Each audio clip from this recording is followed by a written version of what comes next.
Hey everyone, it's Kylie Gamalier. I am here to answer your nutrition questions. So earlier this week, I asked for any nutrition questions that you guys had so that way I could answer them via a YouTube video. So here we are.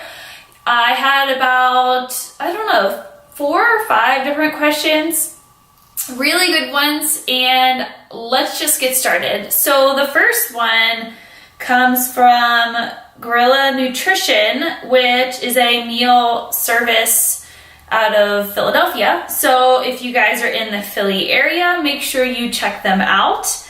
I have worked with them before in regards to working with one of their athletes, and it was a very nice experience for everyone. I did the macros, they prepped the food, and voila, we got our athlete ready for their fight. So if you're in the Philly area, make sure you check them out. So they asked, I've been doing some time restricted eating. I love everything about it. Have you played with it at all? Also, what are some markers that might tell me to add more fat in my diet? Okay, so there's 2 different parts to this question. The first part, let's just take the time-restricted eating. So time-restricted eating, also known as intermittent fasting by most of you, basically what it comes down to is you are restricting your intake for a certain amount of time. So if someone says they're fasting, that usually means that they're not eating for a period of time. Usually it's 24 hours all the way to, I've seen multiple day fasts. So typically they're consuming anything that does not have calories. I've also seen people do fasts with some calories added in, but regardless, we're not talking about fasting. We're talking about intermittent fasting. So that means you are creating a big window of time where you're not consuming calories, and then you are consuming calories the rest of the day. There are different studies that have been done on intermittent fasting. The whole point is to figure out, does it work? What are the effects of intermittent fasting, positive or negative? What kind of population does it work for? Who is it designed for? So I guess you'd really start with, what is your goal? So if your goal is to be a healthier individual, you're worried about longevity, maybe you have a ton of body weight to lose and you're mostly sedentary, try it. Not that it's a magic answer to all of your problems. Honestly, what it really comes down to as to what works for most people is caloric restriction. So if you are burning more calories than you are taking in, you will lose weight. You don't have to do some crazy diet, or you don't have to do keto, or you don't have to restrict your eating to a certain amount of hours in order to see results.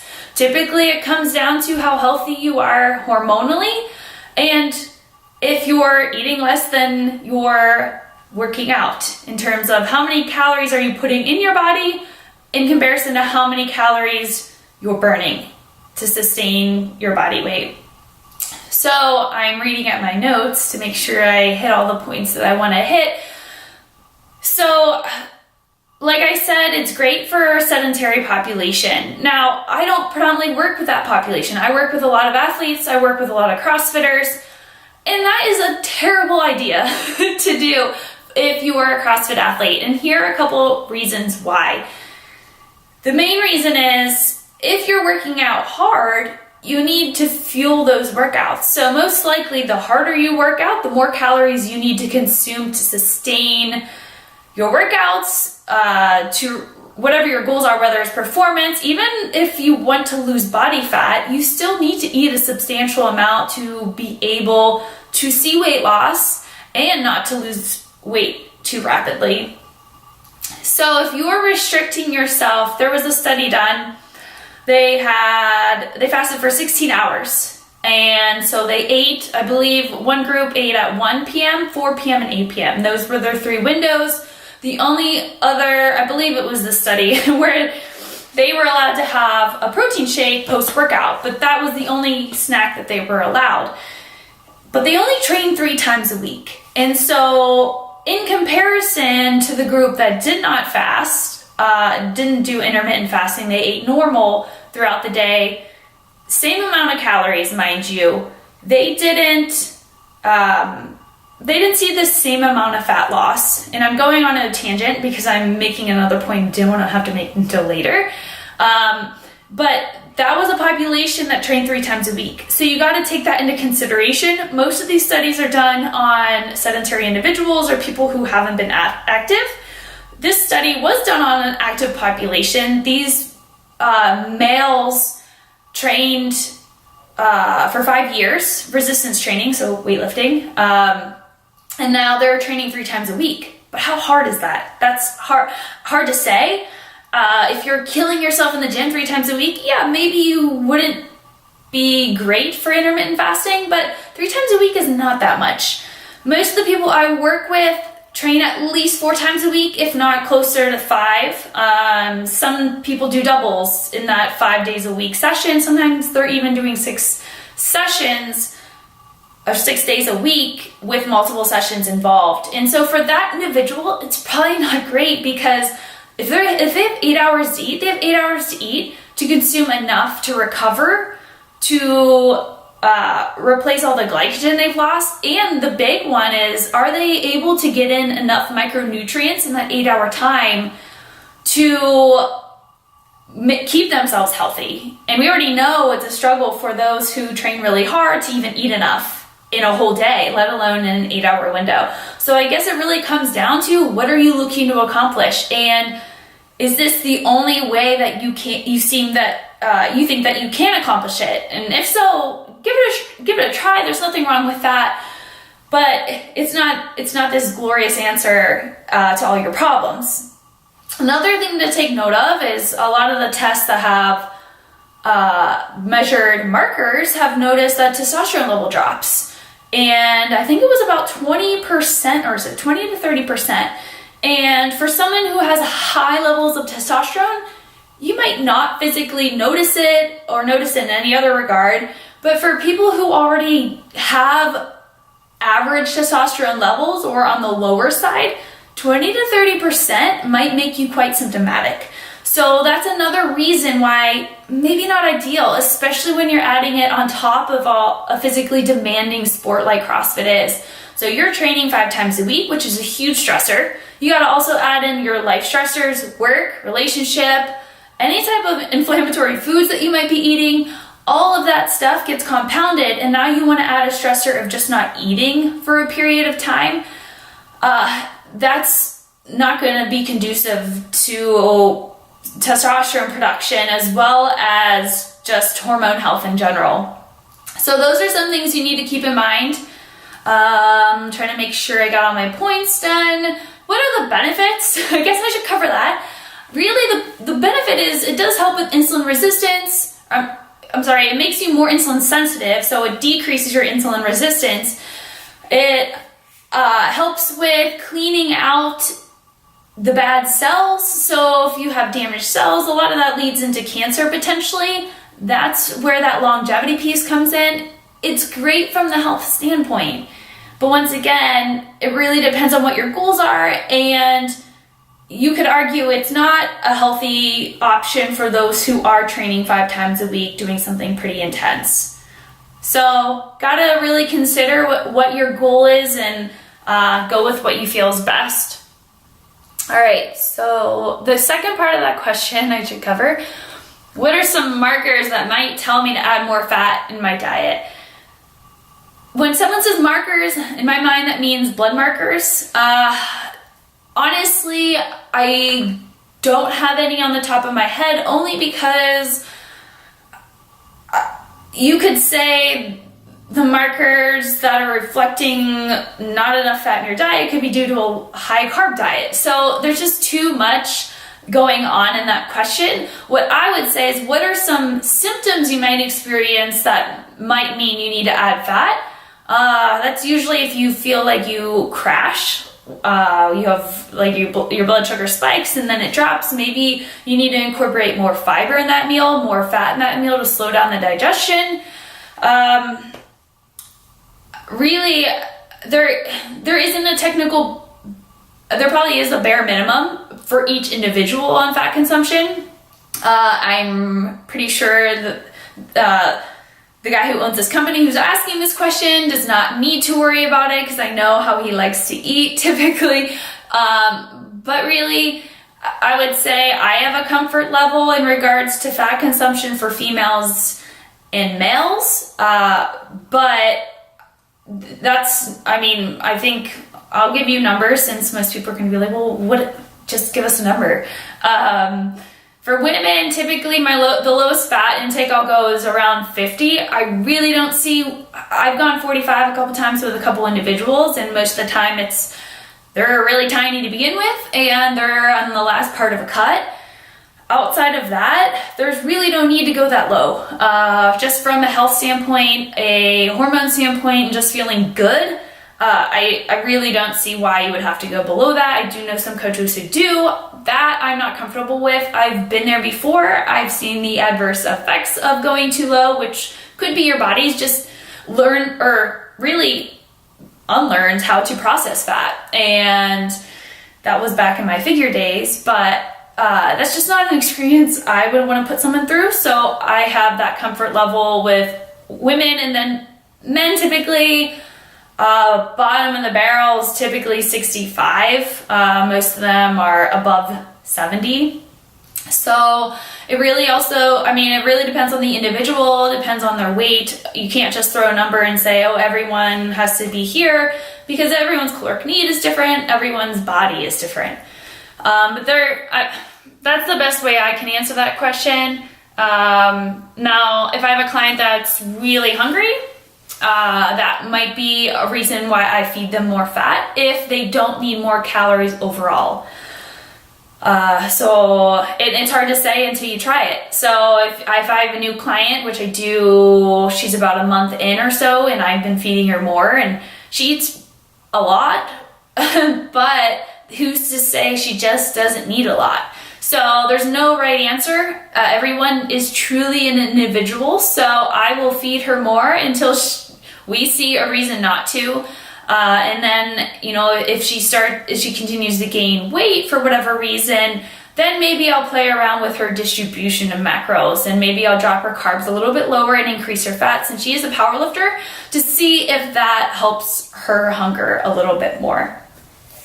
So, all right. The next question.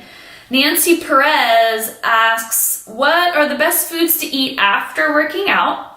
Also, I usually train late afternoon or night and eat all of my macros beforehand. So I usually don't have anything other than BCAAs. Is that bad? All right, so I'm assuming, let's tackle the BCAA question first. So I'm assuming she means she's not consuming anything other than BCAAs afterwards. Maybe she's consuming them during. I'm not 100% sure. BCAA is on the label. It says post-workout. I've never really understood that, but BCAAs should be taken pre-workout. So you should have them about 20 to 30 minutes. Start sipping on your BCAAs. The reason why is because BCAAs are they're glycogen sparing. So what that means is your body is going to utilize those amino acids as energy before it taps into your own glycogen stores. It also increases the time to exhaustion. So that means it's going to take you longer before you feel depleted. And it's also going to decrease the rate of perceived exertion. So that means you're going to move faster without feeling as fatigued. Now, it's not magic, so you're not going to take it and be like, oh my God, I'm superhuman. However, from a science standpoint, that's the data I'm working with, all right? So that's what it says. That's why I would take it beforehand. I would not take it afterhand. It's not a complete protein. As you have seen probably a month or so ago, people were like spamming all the information on Instagram and Facebook about BCAAs are crap, you should never buy them. They don't help with protein synthesis, and it's like, it wasn't ever meant to be taken post-workout. Like, why is this the argument? Where's the argument about the reason why you should be taking it beforehand? But regardless, take it before. Now, what I would recommend is spreading your food out better. So sitting down, creating a timeline of when you should take when's your first meal going to happen, second, third, fourth, fifth, or whatnot. Plan it out so that way you go into your day knowing what time your next meal is. Because eating all your food, especially if you work out late afternoon, I'm thinking that's like 3 or 4 p.m. If you've already eaten all your food, that's amazing, but not good. So the argument could be maybe you're just not eating enough, and I don't work with you, so I don't know if you're working with somebody else. I would love to see how much you're eating, because I don't have a lot of clients that can just eat all their food before 3 p.m. and be totally fine. A lot of them have to diligently stay on top of their macros in order to eat them all. So that would be one thing I'd say to look at is, are you eating enough? Can you increase the food quality of the food that you're consuming? So what's your fiber intake like? Are you eating enough high quality foods? That's another way to keep hunger down, keep you more full. And you do need about 30% of your, now this isn't a solid number, make or break, but most of your carbs should be pre and post workout. So you should be consuming about 30% of your carbs after that workout, especially if you're going to bed after that. So you want to backload that workout with a ton of carbs. And then also protein, of course, because you need to rebuild the muscles. You need the protein to help carry the carbs into the muscles to start that rebuilding process. It's kind of like, without that post-workout, what's the point of working out? Obviously, you're burning some calories, but if you want to get stronger, you're really not helping yourself. It's kind of like shooting yourself in the foot. So make sure that pre-workout meal and that post-workout meal are like your first two that you're plugging into your app, because those are the most important two when it comes to nutrient timing with workouts. So that's what I would suggest. And I think that's about all I have for that one. All right. Next question by Joe and Mighty Maggie GSD. What's your opinion on keto? Does it work? Is it safe? I've heard both sides of the fence. Keto, like IF, is just all over the place anymore. It's kind of funny. It's been around for a while, but it's coming into the CrossFit world, unfortunately. So I don't know. Joe and Mighty Maggie might be his dog. I'm not sure if it's your girlfriend. I'm sorry for saying, but he has his oh my gosh, German Shepherd. I'm like, brain fart. I don't even know the name of the dog right now in the picture. So for whatever reason, I'm assuming because he's a dog handler. Anyways, so does it work and is it safe? Anything can work if it puts you in a caloric deficit. So that's not really the question. Do you need to do it to accomplish your goals? No. So just like intermittent fasting, it's a style of eating, just as paleo is, just as macros are, or flexible dieting, or whatever you want to call it. But do you need to go that route to achieve your goals? No. Now, if you're highly active and you do CrossFit, hell no. I just would not go down that rabbit hole. I've done keto before myself, back when I did just standard working out, like cardio and lifting and whatnot. I didn't notice anything. It taught me how to increase my protein consumption. Because I don't know how much I was eating before that, but when you're only allowed to have protein and fat for the most part, you really learn how to eat 190 plus grams of protein real quick. But I didn't notice any changes in my physique. I didn't necessarily feel any better, but I'm also not the best person to test things out. I don't notice a lot. However, having said that, I know I do fairly well on a lower fat, higher carb diet. Personally, it makes me feel better. I've never struggled to lose weight while doing that, and I look a little bit less fluffy. Fat makes me look fluffy. So, I guess what is your goal with keto? If your goal is to lose weight, you don't have to go the keto route. Now, if your goal is to drop 40 to 50 pounds and you're mostly sedentary and you want to become more insulin sensitive, yeah, it's a good option. Honestly, I would say it's a good option if you've already tried an alternative option. If you've already tried eating, carbs and eating healthy and incorporating whole foods into your diet and you just struggle to lose the weight, try something else. Then try keto on for size and see if that works for you. But similarly to fasting, it's a stressor, especially if you're doing a intense sport like CrossFit. So anything that requires a lot of carbs, a glycolytic sport, for example, your body wants carbs. So by not fueling it with what it wants to use in that workout, it's stressed. It has to now work harder to turn those fatty acids into useful fuel, right? It has to break down the stored fat to use as energy because the glycogen just isn't there. You also have to get yourself into ketosis, which honestly, it's challenging for some people. I would say the best way to go about it is to really, if you're going to go into it, dive into it and figure out how to test your ketone levels and all of that fun stuff, and go about it with that approach versus just cutting out all your carbs and seeing what happens. I would like data, so maybe that's why I would go that route. But I mean, you can try anything. Just, I would say if you're highly active and you're a CrossFit athlete, try carefully. I would never put a CrossFit athlete on a keto diet personally, but hey, I know people who do it. They swear by it. I think that's a minority type thing. A very small amount of people can handle that. You also have to worry about your hormone health, because once again, you're adding a stressor to your body, which impacts your adrenal function. That long-term can affect your sex hormones as well as your thyroid health. So all those things you need to take into consideration when you're considering something that is technically a stressor. So the last question by Carol Ann, 86, is how to increase muscle mass and muscular appearance. Is it possible without losing weight?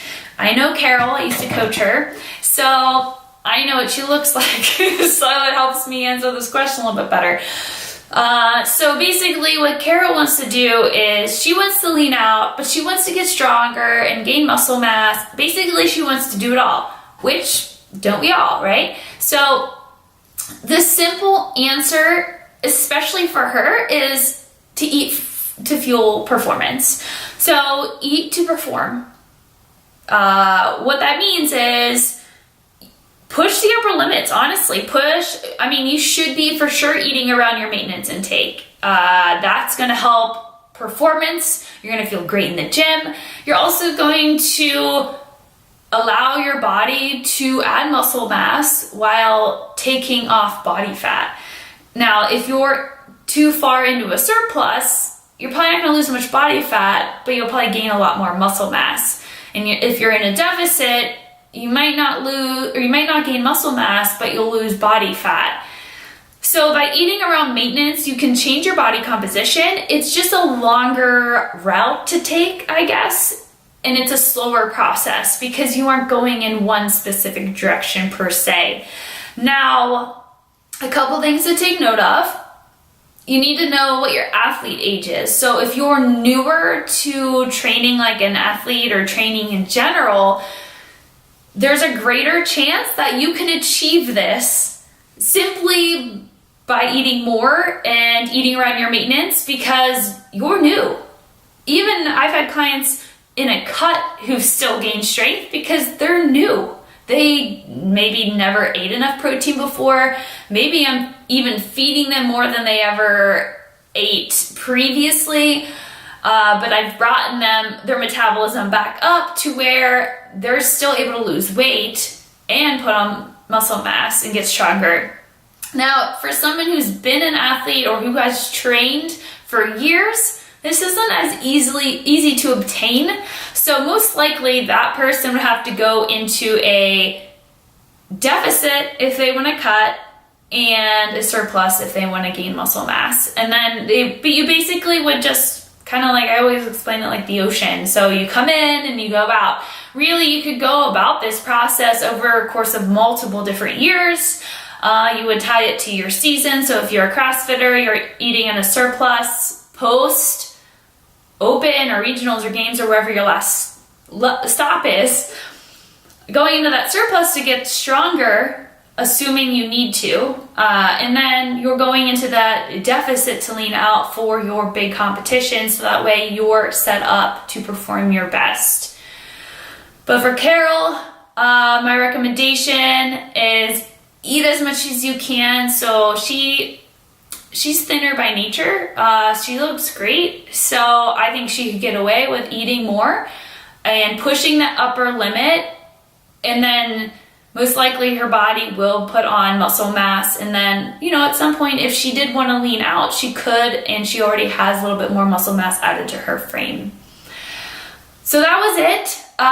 Thank you guys for having fun with me. If you want to see more of these, comment on my YouTube video. I don't know how this goes. I'm not a professional YouTuber. Or comment somewhere. Just let me know that you enjoyed this, and I will do more of these.